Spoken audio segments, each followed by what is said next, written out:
We wouldn't blame you if you mistook this Panamera for the GTS we tested last year, as the wheels and paint are very similar.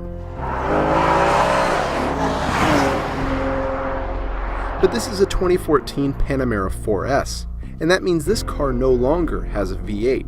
In its place, we have a direct injected and twin-turbo 3-liter V6. Versus the outgoing V8, this engine makes 20 more horsepower, 15 more pound-feet of torque, and returns better fuel economy. The thing that remains difficult with V6s is mustering excitement. This week, we find out if Porsche has made it work.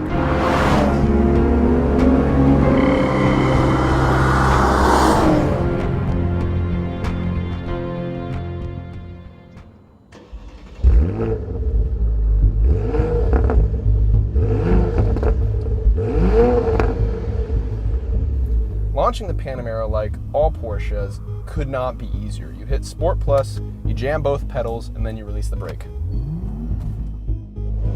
And how it launches out of the hole is just hilarious.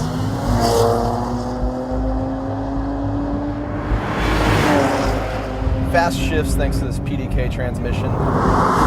Quarter mile and 13 flat at 104.6 miles an hour. Yada yada yada, something about 60 to 0 braking. Something about 99 feet in carbon ceramics. Moving on.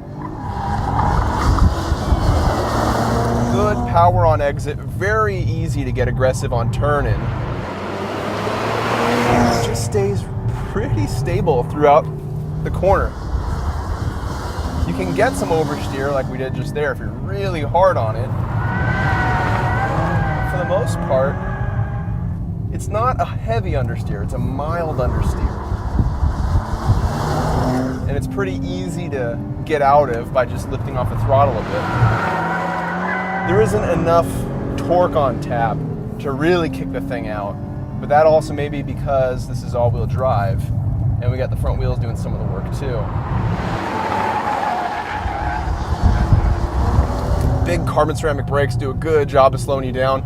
I especially like the pitch forward, just a little bit of pitch that they give you as you come into the corner. It's really easy to drive the car in and know where the limits of adhesion are at. Being this is a turbocharged V6, you do have to wait and sort of plan for your corner exit because you have to kind of wait a little bit before the turbos come in. They like to claim that this thing makes however much torque it makes at 1750 RPM, but it doesn't. You still have to wait for the turbos to come in.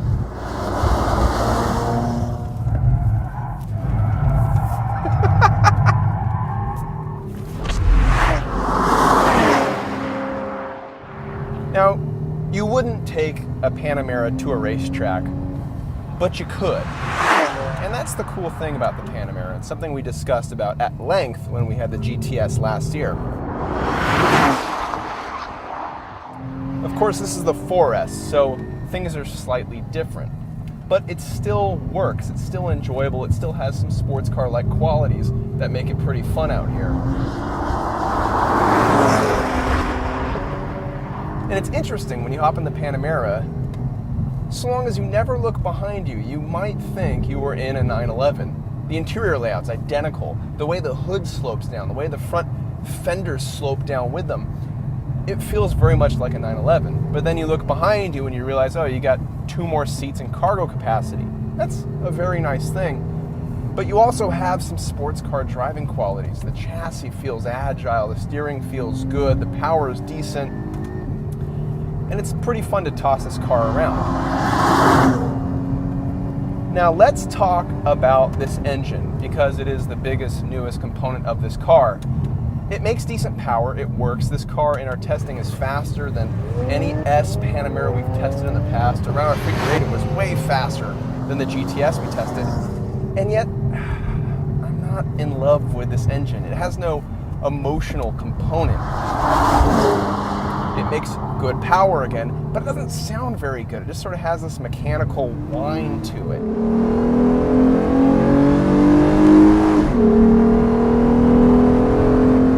It's not a very interesting engine, the way it goes about delivering power. It just sort of does it like any sort of German luxury sedan does.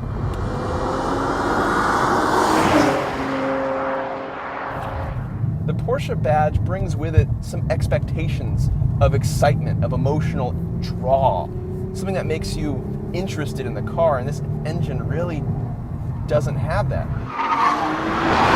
The car as a whole is still brilliant. It's still comfortable, incredibly practical for a Porsche, and still a lot of fun. This being the 4S, it's not going to do some crazy power oversteer or crazy slides. It has a lot of stability.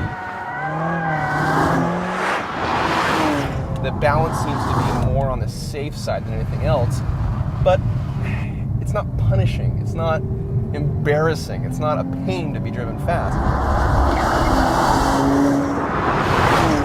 Braking power is very strong thanks to these carbon ceramics, which I don't know why you would get on a 4S Panamera that you would drive every day.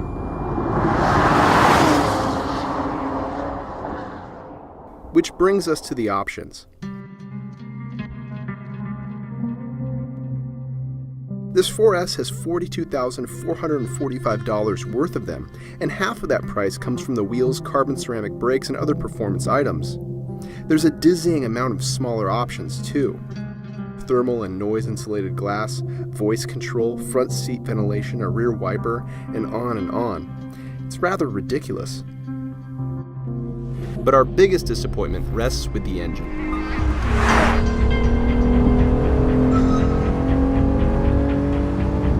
It should always have that sort of edge. It should always have that sort of excitement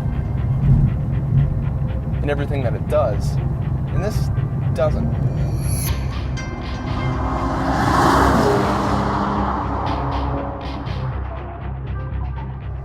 We're in Sport Plus.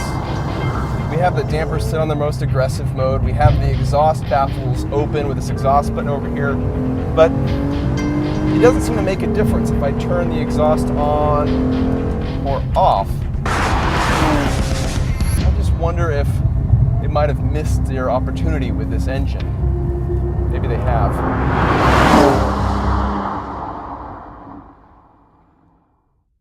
Despite its weight and all-wheel drive, the Panamera retains the certain nimbleness and overall agility you'd associate with the Porsche name.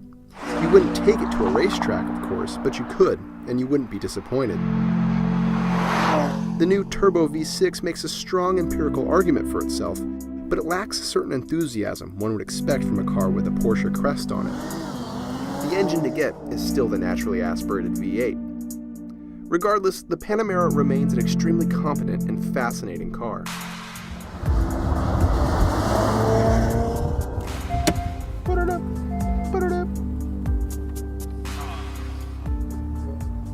Oh no! Electric parking brake.